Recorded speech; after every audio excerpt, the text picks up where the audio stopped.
Rise of anti-Semitism in Europe. Throughout the Middle Ages, religious prejudice and waves of anti-Jewish violence increasingly forced Jews to live on the margins of society. And by the 17th century, the majority of Jewish people lived in areas of Poland and Eastern Europe, in poor, isolated communities. In the Scientific Revolution and the Age of Enlightenment, this marginal existence influenced many countries in Europe to emphasize ideas of individual liberty, tolerance, reason over tradition, and the separation of church and state.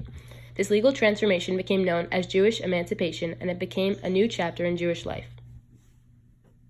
However, these gains drew resentment from those who were not poised to cope with the changes that new ideas and new industries had brought to Europe, and in an increasingly scientific and secular society, opponents to Jewish ascension set out to justify old hatreds with science.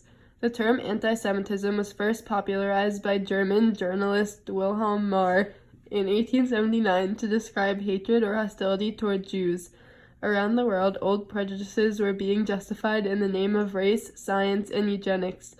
In Germany, World War I gave fuel to a scapegoating theory that the reason why the war wasn't going well was that Jews were undercutting the war effort.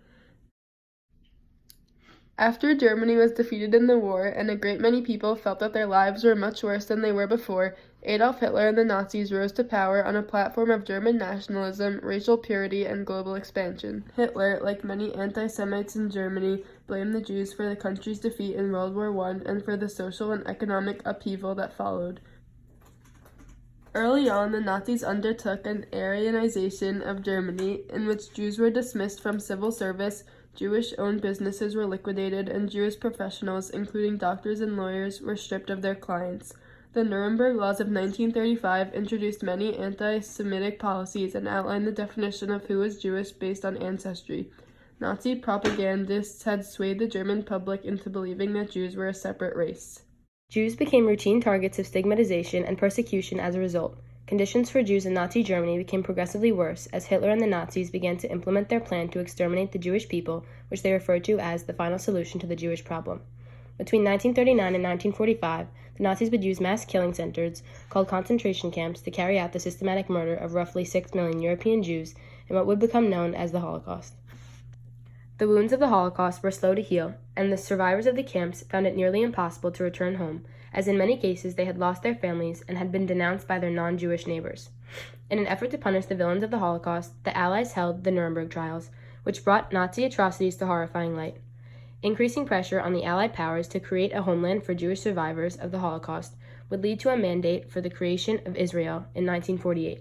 Unfortunately, even though extensive measures were taken to help Jews recover and to rid Europe of its once anti-Semitic ways, there had been a huge rise in Jewish persecution to present day. How has the rise of anti-Semitism in Europe grown exponentially? Anti-Semitic acts are not something of the past due to the reemergence of religious prejudice towards Jews in several countries today. Anti-Semitism isn't perpetrated by governments, it's initiated by the people. In France, a 74% increase in the number of offenses against Jews over the past year has been reported, and in Germany there has been a 60% increase in the number of violent anti-Semitic acts against Jews. Jewish people feel at greater risk, are experiencing more aggression, and an increase in racist hate speech.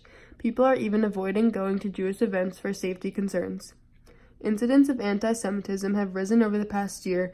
Offenses motivated by the hatred of Jews are higher than they have ever been before, and the amount of physical attacks has almost doubled. More and more people felt free to deny the Holocaust and engage in anti-Semitic behavior to such an extent that anti-Semitic hate speech, harassment, and an increasing fear of being recognized as Jewish were becoming normal. Some governments in Eastern Europe have been accused of tolerating and encouraging racist and anti-Semitic behavior. Many French Jews have been questioning if France is a country where Jews can prosper and call home. The rise of anti-Semitism, I'm concerned about the rise of hate in our country. A quiet Saturday morning of prayer and reflection at Rabbi Jeffrey Meyer's synagogue in Pittsburgh. Contact, shots fired, shots fired. Savagely interrupted by gunfire. He's got an automatic weapon. He's firing out in front of the synagogue. Anti-Semitism had blasted its way back into America's consciousness. We have at least 4 down in the atrium DOA at this time. Barry Warber was praying inside the Tree of Life synagogue when bullets started flying. He hid in a closet as a gunman mowed down 11 of his fellow worshipers. What is it like being a survivor? Sometimes I just feel dead inside. No feeling at all. I hate that feeling. but it's there. How many of your friends have you had to bury? Too many to count. It was the deadliest anti-Semitic attack in American history, the personification of a rising state of hate. The incidents in Europe and the U.S. have highlighted how an ancient prejudice is surging the 21st century in familiar and new ways. Anti-Semitic acts have consistently remained at high levels, which is concerning because it has become normal to act this way. Recently, with the overwhelming rise of attacks, many Jews feel unsafe and uncomfortable in their own homes.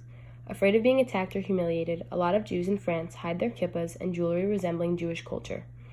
Jewish parents are sending their kids to state schools instead of Jewish school as an effort to keep them safe, as many recent attacks have been aimed there. The nature of these attacks has greatly changed, transitioning from graffiti on buildings to now murdering and terrorism.